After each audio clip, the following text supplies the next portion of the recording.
ఇక దేశ రాజధాని ఢిల్లీలో జరుగుతున్న అసెంబ్లీ ఎన్నికలను బీజేపీ ప్రెస్టేజ్ గా తీసుకున్నట్లుగా తెలుస్తోంది. దీనికి సంబంధించిన బ్రేకింగ్ న్యూస్ చూస్తున్నాం. మనం ఇప్పుడు అధికారం చేజిక్కించుకోవాలనే ప్రణాళికలు రచిస్తుంది బీజేపీ. ఇందుకోసం ఉచిత పథకాలతో ఓటర్ల ముందుకు వచ్చింది. ఇక శుక్రవారం బీజేపీ జాతీయ అధ్యక్షులు జేపీ నడ్డా ఎన్నికల మేనిఫెస్టోను విడుదల చేశారు. సంకల్ప పాత్ర పేరుతో మేనిఫెస్టోను విడుదల చేశారు. ఇక విక్షిత్ ఢిల్లీ కోసం రోడ్ మ్యాప్ అని పేర్కొన్నారు. ఢిల్లీని అవినీతి రహితంగా మార్చడమే బీజేపీ లక్ష్యమని జేపీ నడ్డా తెలిపారు. ఇక సంకల్ప పాత్ర ఢిల్లీ అభివృద్ధికి పునాది అని పేర్కొన్నారు.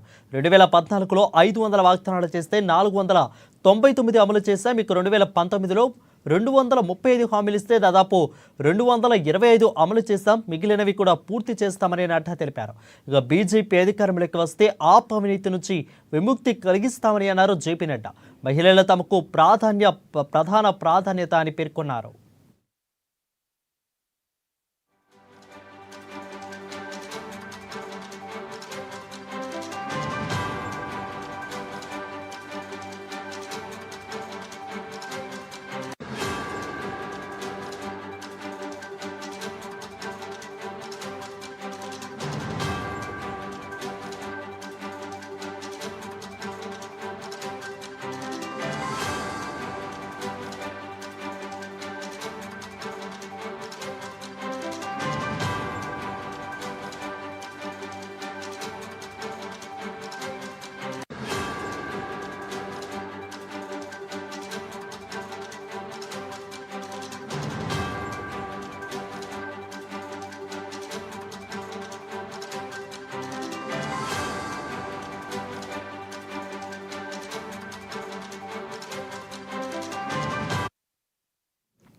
బ్రేకింగ్ చూస్తున్నాం. దేశ రాజధాని ఢిల్లీలో జరుగుతున్న అసెంబ్లీ ఎన్నికలను బీజేపీ ప్రెస్టేజ్ గా తీసుకుంది. ఇక అధికారం చేజిక్కించుకోవాలని ప్రణాళికలను రచిస్తుంది.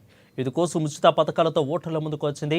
ఇక శుక్రవారం బీజేపీ జాతీయ అధ్యక్షులు జేపీ నడ్డా ఎన్నికల మేనిఫెస్టోను విడుదల చేశారు.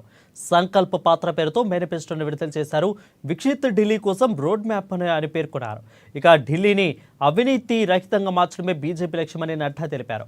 సంకల్ప పాత్ర ఢిల్లీ అభివృద్ధికి పునాది అని పేర్కొన్నారు. 2014లో 500 వాగ్దానాలు ఇస్తే 499 అమలు చేశాం. ఇక 2019లో 235 హామీలు ఇస్తే 225 అమలు చేశామని పేర్కొన్నారు. మిగిలినవి కూడా త్వరలో పూర్తి చేస్తామని అన్నారు జేపీ నడ్డా. ఇక బీజేపీ అధికారంలోకి వస్తే ఆప్ అవినీతి నుంచి విముక్తి కలిగిస్తామని పేర్కొన్నారు. మహిళలే తమకు ప్రధాన ప్రాధాన్యత అని పేర్కొన్నారు.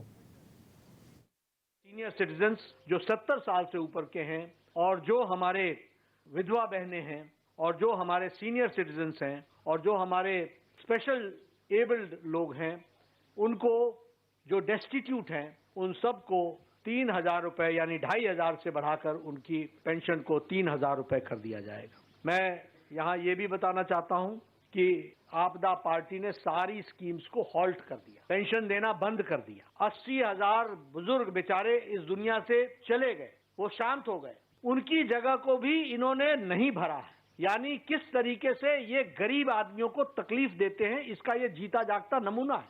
आपका जो स्लॉट है जिसमें आपको सीनियर सिटीजन्स को पेंशन देना है, उसमें से 80,000 बेचारे इस दुनिया से चले गए, आपको नए नाम डालने चाहिए, आपने नहीं डाला। ये आपदा का काम है जिसको हमको ध्यान में रखना चाहिए। प्रधानमंत्री गरीब कल्याण अन्न योजना के तहत पिछले 4 सालों से हम 80 करोड़ की जनता को और दिल्ली की 75 लाख की जनता को हम 5 किलो गेहूं या 5 किलो चावल, 1 किलो दाल ये देने का काम किया है। और इसी तरीके से हमारे मध्य प्रदेश की सरकार ने और हमारे हरियाणा की सरकार ने, हमारे राजस्थान की सरकार गरीब लोगों के लिए 5 रुपए में भरपेट भोजन की मील देने की व्यवस्था की। और हमने ये तय किया है कि हम यहाँ दिल्ली में अटल कैंटीन को सभी झुग्गी झोपड़ी क्लस्टर्स में न्यूट्रिशियस मील 5 रुपए में देने मुहैया कराने की व्यवस्था करेंगे। 5 रुपए में उनको भरपेट भोजन मिल सके, इसकी हम व्यवस्था करेंगे। इसके लिए हम अटल कैंटीन योजना को हम लॉन्च